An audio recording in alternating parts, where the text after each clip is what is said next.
At the height of her fame, Hannah steps onto the biggest stage of her life, surrounded by flashing lights and thousands of screaming fans. But her heart is somewhere else. In that blinding moment, she forgets the words, and the roar of the crowd fades into silence as a single face from her past burns in her memory.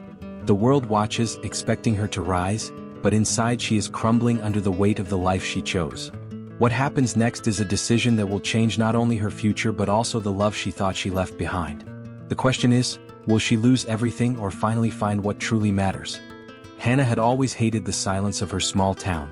The nights were too still, the days too slow, and every face carried the same story told too many times.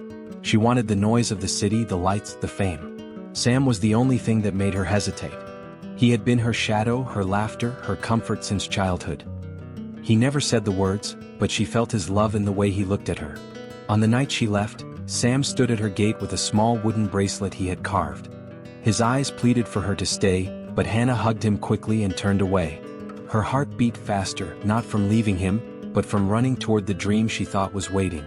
The city embraced her like a sweet lie. Music clubs, smoky bars, and strangers with promises wrapped around Hannah's days. She sang until her throat ached, hungry for applause. People clapped, some shouted her name, and she began to believe she was meant for this world. Letters home became fewer. Sam became a memory she pushed into the corners of her mind.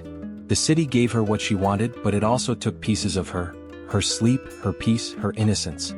Alone in her room at night, she touched the bracelet Sam had given her.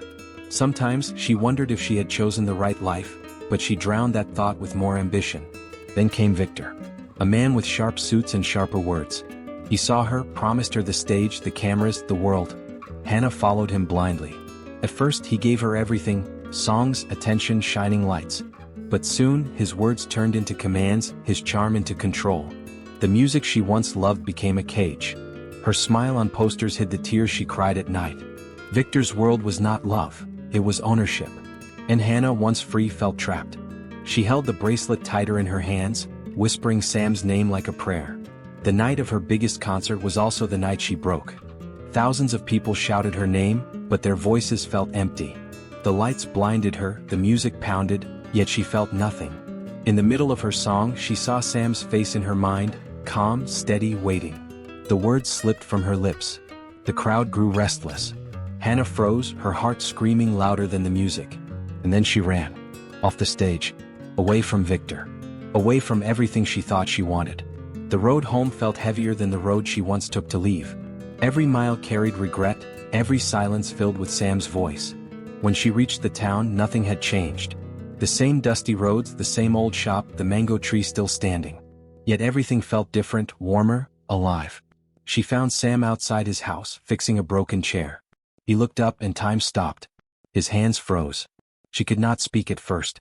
Finally, with tears in her eyes, she whispered, "I lost myself chasing the world. But I never stopped needing you." Sam dropped the hammer and walked toward her slowly, as if afraid she would vanish again. That night, under the quiet sky of their small town, Hannah sang again.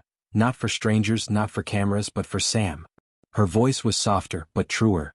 Sam listened, his eyes never leaving her. He carved her a new bracelet, smoother, stronger, lasting longer. Hannah realized that fame fades, applause dies, but love, when it is true, stays. She had gone far to learn it, but now she knew. She didn't need the world. She only needed him.